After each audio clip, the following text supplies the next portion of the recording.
श्री स्वामी समर्थ सगळ्यांना। अनघा लक्ष्मी दत्ताची मूर्ती माझी सगळ्यांना बघायची होती। आता ही पारायणाची मांडणी आहे, तिथली मूर्ती मी तुम्हाला दाखवत आहे। श्री दत्त अनघा लक्ष्मी व्रत कसे करावे याची माहिती मी आज तुम्हाला देणार आहे। सर्वप्रथम मूर्ती दाखवते, मूर्तीच असावी असं काही नाही, तर फोटो सुद्धा मिळतो, फोटो सुद्धा तुम्ही आणू शकता। ही माझ्याकडची आहे, ही कुठून आणली असाही प्रश्न मला काल आला, तर ही आम्ही औदुंबर वरून आणलेली आहे। खूप सुंदर भरीव आखीव रेखीव अशी मूर्ती आहे। चला तर आता आपण माहिती घेऊया दत्त अनघा लक्ष्मी व्रताची। श्री स्वामी समर्थ, जय जय स्वामी समर्थ। श्री स्वामी समर्थ, जय जय स्वामी समर्थ। श्री स्वामी समर्थ महाराजांच्या नामस्मरणाने आजच्या व्हिडिओला सुरुवात करूया। शुभ संध्याकाळ तुम्हा सगळ्यांना। कसे आहात तुम्ही सगळे? आशा व्यक्त करते स्वस्त असाल, मस्त असाल, स्वामींच्या आणि दत्तगुरूंच्या सेवेमध्ये आणि आज मार्गशीर्ष महिना महालक्ष्मीच्या सेवेमध्ये रममाण असाल। माझ्या तर इथं बघा आजूबाजूने 3 पूजा मांडलेल्या आहेत, एक पारायणाची, एक सत्यनारायणाची आणि एक मार्गशीर्ष महिन्याची। सुंदर असं वातावरण आहे घरात, खूप सुंदर वाटत आहे, मन खूप प्रसन्न आहे। कारण मी तुम्हाला सतत सांगत आहे माझ्या आयुष्यातलं पहिलं पारायण आहे आणि मी खूप खुश आहे। तर आज मी तुम्हाला आता जशी क्लिप दाखवली सुरुवातीला श्री दत्त अनघा लक्ष्मी व्रत तुम्हाला दाखवणार आहे।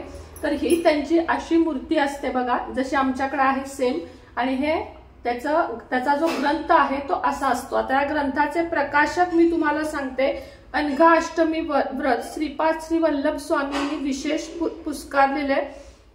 पुरस्कारिलेले गुरुतत्व प्रकाशन। आता ह्याचे जे विशेष सहकार्य श्री म्हणजे कैलासवासी पूजनीय श्री मल्लादी गोविंदाचार्य दीक्षितुलू भीमवरम, संपादक सुहास मधुकर जोशी कोल्हापूर। महाराष्ट्रात सर्वप्रथम प्रकाशित श्रीपाद श्री वल्लभ स्वामींच्या घराण्यातील मूळ परंपरेनुसार हा एकमेव ग्रंथ। यानंतर ज्या निघतील त्याच्या डुप्लिकेट कॉप्या असतील, म्हणून संपादक सुहास मधुकर जोशी कोल्हापूर असं तुम्ही बघूनच घ्या। त्यांचा मोबाईल नंबर इथे दिलेला आहे, पण तो काही जाहीर करण्याची परवानगी आहे का नाही मला माहिती नाहीये, पण तुम्ही सुहास मधुकर जोशी कोल्हापूर यांचं श्री दत्त अनघा लक्ष्मी व्रत, अनघाष्टमी व्रत हे ग्रंथ तुम्ही मागून घ्या, तुम्हाला तो मिळून जाईल। त्यांनी सूचना दिलेली आहे या ठिकाणी, श्री मल्लादी गोविंदाचार्य दीक्षितुल्लू पिठापुरम, श्रीपाद श्री वल्लभ स्वामींच्या मूळ घराण्यातील परंपरा प्राप्त असलेल्या या अनघा दत्तव्रत ग्रंथाच्या प्रसिद्धीचे सर्वाधिकार श्रीपादांच्या मातुल घराण्यातील वंशज श्री मल्लादी दीक्षितुलू यांनी पूर्ण आशीर्वादासह गुरुतत्व प्रकाशन कोल्हापूर या एकमात्र संस्थेस दिले आहे। तरीही या व्रताची प्रसिद्धी पाहून हे व्रत अथवा यातील सारांश काही ठिकाणी परस्पर छापण्यात येत असल्याचे दिसून आले आहे। हा ग्रंथ पूर्णतः किंवा अंशिका रूपात कोणालाही कोणत्याही प्रकारच्या भाषेत मुद्रित वा प्रकाशित करता येणार नाही। सर्व हक्क प्रकाशकाकडे सुरक्षित आहेत।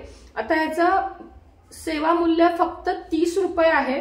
आता तुम्हाला एक सांगते की श्री स्वामी जगद्गुरु शंकराचार्य पीठ करवीर, तर अनघाष्टमी व्रत श्री दत्त संप्रदायातील एक अप्रकाशित व्रत आहे। फारच कमी जणांना याची संपूर्ण माहिती आहे। आपण अथक प्रयत्नाने व दत्तगुरूंच्या आशीर्वादाने हे व्रत मिळवलेले आहे, संशोधित केलेत व आता ग्रंथ रूपाने प्रकाशित करीत आहात। या आपल्या कार्यासाठी धन्यवाद। तमाम जनतेला हे व्रत आपण सोपवित आहात, त्यामुळे दत्त संप्रदायाची वाढ होऊ शकेल। प्रत्येकाने आपापल्या अधिकारानुरूप हे व्रत करावे, श्री दत्तगुरूंच्या कृपाप्रसादास प्राप्त व्हावे, हीच पीठस्थ देवतांच्या चरणी प्रार्थना। पुनश्च एकदा पीठस्थ देवतांचे उत्तम आशीर्वाद व आमचे नारायण स्मरण सर्वांस विदित व्हावे। महानुशासनम वरीवर्ती विद्याशंकर भारती स्वामी, श्री सद्गुरु शंकराचार्य मठ, करवीर पीठ, कोल्हापूर। श्री वल्लभाचरित्रामृत या प्रासादिक दिव्य ग्रंथात नमूद असलेल्या श्री अनघा दत्त व्रताचा स्वतः श्रीपाद श्री वल्लभ स्वामींनी पुरस्कार केला असून संतती, संपत्ती, पत्नी लाभ व अलक्ष्मी निरसनासाठी सर्वांनी हे व्रत करावे अशी त्यांनी आज्ञा दिली आहे। श्रीपाद वल्लभांचे मातुल घराण्यातील वंशज दीक्षितुलू गुरुजींच्या मार्गदर्शनानुसार लाभलेल्या या पारंपरिक व गुरुकृपांकित व्रताचा लाभ घेऊन सर्वांनी परमफल मिळवावे, ही जगद्गुरु श्री दत्तात्रेयांच्या चरणी प्रार्थना आहे। संपादक पुन्हा एकदा सांगते, सुहास मधुकर जोशी। श्री अनघा दत्तव्रतासाठी आवश्यक श्री अनघा दत्त प्रतिमा आणि यंत्र, मूर्ती इत्यादी उपलब्ध आहेत। त्यांचा नंबर मी तुम्हाला देते। गुरुतत्व प्रकाशन कोल्हापूर। नंबर सांगते मी तुम्हाला, ज्यांना व्रत करण्याची इच्छा आहे त्यांनी मागवून घ्या। 72 18 91 12 13। नंबर पुन्हा एकदा सांगते, 72 18 99 12 13। 72 18 99 12 13 हा नंबर त्यांचा आहे। ज्यांना अनघा दत्त प्रतिमा आणि यंत्र हवं असेल, ते या पूजेकरता आवश्यक आहे, ते त्यांनी तिथून मागवून घ्यावं आणि मग तुम्ही त्या व्रताला सुरुवात करू शकता। किंवा मग तुम्हाला कुठं लोकल मार्केटमध्ये जरी फोटो मिळाला, नुसता फोटो मिळाला तरी चालेल। श्री अनघा देवीचे स्वरूप, आता आपण त्याची माहिती घेऊया। श्रीपाद प्रभू म्हणाले, अनघा लक्ष्मीचा अनघ म्हणजे माझे दत्त स्वरूप होय। महासरस्वती, महालक्ष्मी आणि महाकाली या तिघींचे मिळून आगळे वेगळे दिव्य मातृस्वरूप म्हणजेच अनघा लक्ष्मीचा आविर्भाव। या कारणानेच अनघा लक्ष्मी ही महासरस्वती, महाकाली व महालक्ष्मी या तीनही रूपांनी एकत्र धारण केलेल्या तादात्म्य स्थितीचे स्वरूप आहे। या तीनही देवतांचा आधार अशी ही अतीत दिव्य शक्ती आहे। माझे अनघ स्वरूप म्हणजे ब्रह्मा, विष्णू आणि रुद्र या तिघांनी एकत्र येऊन तादात्म्य स्थिती धारण करून या तिघांचा आधार असणारी त्रिशक्ती स्वरूपिणी अनघा हिला माझ्या वाम भागात धारण केलेले असे माझे शक्ती स्वरूप आहे असे ध्यानात ठेव। दशमहाविद्या स्वरूपिणी अनघा देवी। श्रीपाद प्रभू म्हणतात, दशमहाविद्या स्वरूपिणी अनघा देवी व तिचा प्रभू अनघ यांची अर्चना केली असता अष्टसिद्धींची प्राप्ती होते। दशमहाविद्यांची आराधना केल्याने मिळणारे फळ केवळ श्रीपादांची किंवा दत्तात्रेयांची आराधना केल्याने तत्काळ प्राप्त होते। दत्तात्रेयांची आराधना तत्काळ फलदायी आहे। दत्तात्रेय हे सर्व देवांचे स्वरूप असून ते चतुर्युगातील महान अवतार आहेत। त्यांच्या महावतारात समाप्ती नसून ते अत्यंत सुलभ साध्य आहेत। प्रत्येक महिन्यातील कृष्ण अष्टमीस अनघाष्टमी मानून प्रत्येक महिन्यातील, लक्षात घ्या, प्रत्येक महिन्यातील कृष्ण अष्टमीस अनघाष्टमी मानून अनघा मातेची पूजा अर्चा करावी। या तुमच्या आराधनेने सर्व मनोकामना पूर्ण होतील। म्हणजे महिन्यातून एकदाच आपल्याला कृष्ण अष्टमीला हे व्रत करावयाचे आहे। हे व्रत दत्त भक्तांना अत्यंत आदरणीय आहे। या व्रताच्या आचरणाने सर्व सुखांची प्राप्ती होते। श्री अनघा देवी व श्री अनघा दत्तांच्या आराधनेची फळप्राप्ती। श्री अनघा देवीचे रूप हे श्री लक्ष्मी देवीचेच प्रतिरूप आहे। तिच्यामध्ये राजराजेश्वरी, महालक्ष्मी व महाकाली या देवतांची लक्षणे भरली आहेत। श्री अनघा देवीचे एक विष्णू रूपही आहे।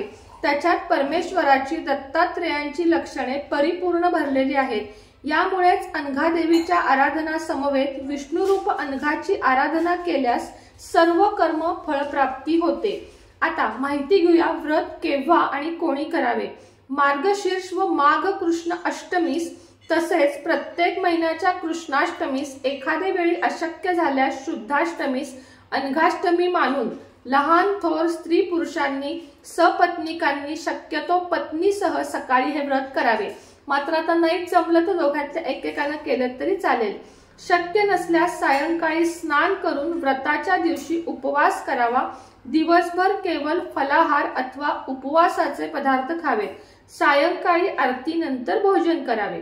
आता मार्गशीर्ष व माघ कृष्ण अष्टमी, प्रत्येक महिन्याची कृष्णाष्टमी तुम्हाला जर करायचं असेल तर पुढच्या महिन्यातली कृष्णाष्टमी बघा आणि त्या महिन्यामध्ये तुम्ही ते करू शकता।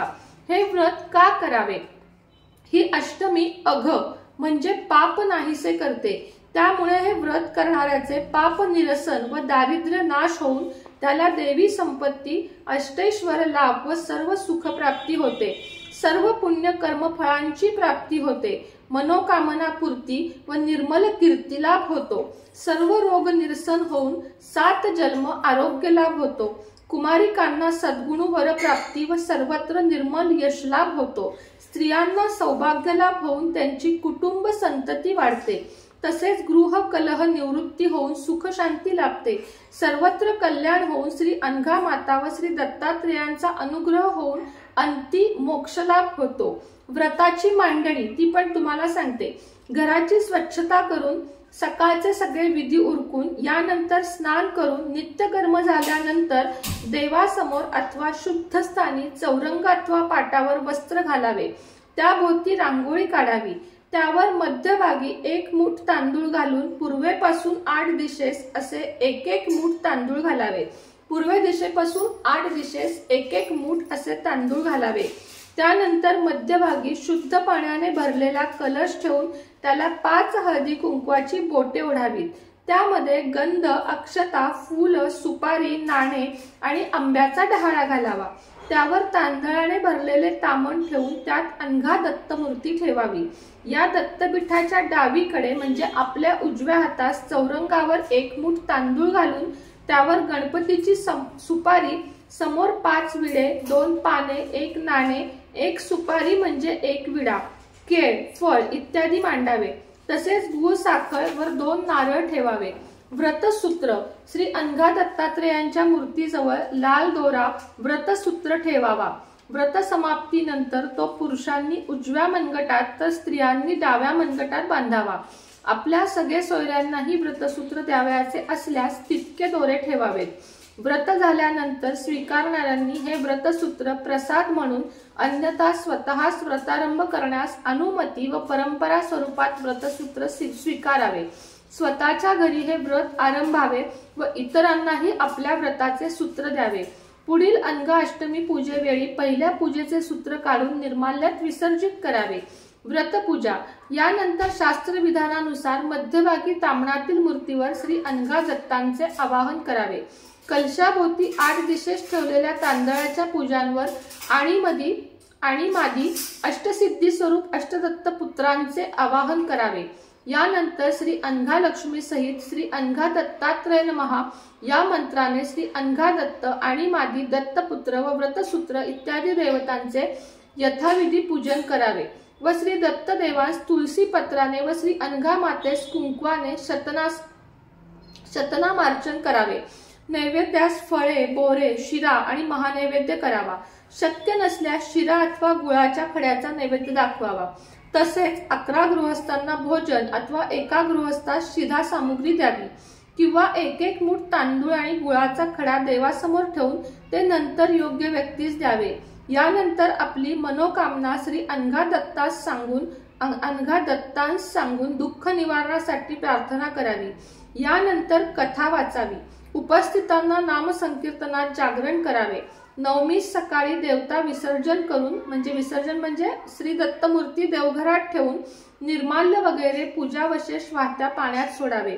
असे हे चमत्कारी सद्य फलदायी व जागृत श्री अनघा दत्त लक्ष्मी व्रत ज्या कामनेने करावे तसा लाभ व श्री अनघा दत्तांचा वरदहस्त लाभतो याचा सर्वांनी लाभ घ्यावा। प्रत्येक श्रीपाद दत्त भक्ताने श्री अनघा दत्त व्रत उपासना प्रचारे पवित्र पूर्ण शक्तीने यामध्ये सहभागी व्हावे। अनघाष्टमीचे व्रत करून श्रीपाद श्री वल्लभांचे पितामह श्री बाणापर्यांकडून दत्तदर्शनाच्या अनुभूतीत प्रकट झालेले हे सिद्धमंगल स्तोत्र म्हटले असता सहस्त्र सद्ब्राह्मण भोजनाचे फळ लाभते, म्हणजे 100 ब्राह्मण जेवू घातल्याचे फळ मिळते। स्वप्नात सिद्ध पुरुष दर्शन होते आणि सर्व मनोकामना पूर्ण होतात। जे भक्त काया वाचा मने श्री दत्त आराधना करून हा स्तोत्रपाठ करतात ते श्री दत्त वल्लभांच्या कृपेस प्राप्त होतात। असे हे सुंदर व्रत आहे। बाकी तुम्हाला पूजा कशी मांडायची काय हे सगळ्या ग्रंथात दिलेले आहे। ते जर मी सांगत बसले तर खूप मोठा व्हिडिओ होईल, तरी मी तुम्हाला थोडक्यात सगळं सांगितलेलं आहे। त्यानंतर याच्यामध्ये ती कहाणी आहे जी तुम्हाला अनघा लक्ष्मी व्रताची कहाणी वाचायची आहे। सुशिलेची कथा पण दिलेली आहे, अनघा दत्त उपासना ते पण दिलेलं आहे आणि दत्त महाराजांची आरती म्हणायची आहे। पुन्हा एकदा मी तुम्हाला हा ग्रंथ दाखवते आणि लक्षात ठेवा याचे प्रकाशक जर तुम्हाला सुहास मधुकर जोशी हे दिसले तरच हे ग्रंथ घ्यावा अशी मी तुम्हाला विनंती करते। म्हणजे तुम्हाला ओरिजिनल ज्याला म्हणतात, आता हे काय माझा स्पॉन्सर व्हिडिओ वगैरे नाहीये, पण माझ्याकडे अगदी ओरिजिनल ग्रंथ आहे आणि म्हणून तुम्हाला मी सांगत आहे की सुहास मधुकर जोशी कोल्हापूर यांचा ग्रंथ मिळाला तर घ्या। तुम्हाला मूर्ती आणि प्रतिमासाठी मी जो नंबर दिला आहे तिथं चौकशी करा, त्यांच्याकडे जर हे ग्रंथ असेल तर त्यासोबत तुम्हाला ते पण पाठवतील। तर असं हे सुंदर व्रत आहे जे मार्गशीर्ष महिना झाला की कृष्ण अष्टमीला अनघाष्टमी मानायचं आणि हे व्रत करायचं। फक्त महिन्यातून एकदा करायचं आहे, त्यामुळे काही जास्त याला ताप नाही, व्याप नाहीये। हा मांडणी थोडीशी मोठी आहे, मात्र ती मांडणी पण तुम्हाला जर इच्छा असेल, जास्त जणांचे तसे कमेंट्स आले कारण खूप मांडणी करायची आहे त्याला, जर तसे कमेंट आले तर मी तुम्हाला मांडणी देखील करून दाखवेन आणि मग तुम्ही ते व्रत करू शकता। तुमच्या आयुष्यामध्ये जितक्या काही अडचणी असतील त्या दत्त महाराजांच्या कृपेने या दत्त सप्ताहात मी या व्रताची माहिती देत आहे, मुद्दाम म्हणून की तुम्हाला जर तुम्हाला इच्छा असेल तर या व्रतापासून कुणी लांब राहू नये अशी माझी तळमळ आहे। तर तुम्हाला व्हिडिओ कसा वाटला नक्की सांगा। व्हिडिओमध्ये एवढं जरी देखील काही आवडलं असेल तर कृपया लाईकचं बटन दाबा, व्हिडिओला शेअर करा, चॅनलला सबस्क्राईब करा, व्हिडिओ शेअर करा। पुन्हा भेटेल नवीन व्हिडिओ सोबत, नवीन विषयासोबत। तोपर्यंत तुम्हा सर्वांना श्री स्वामी समर्थ, श्री गुरुदेव दत्त।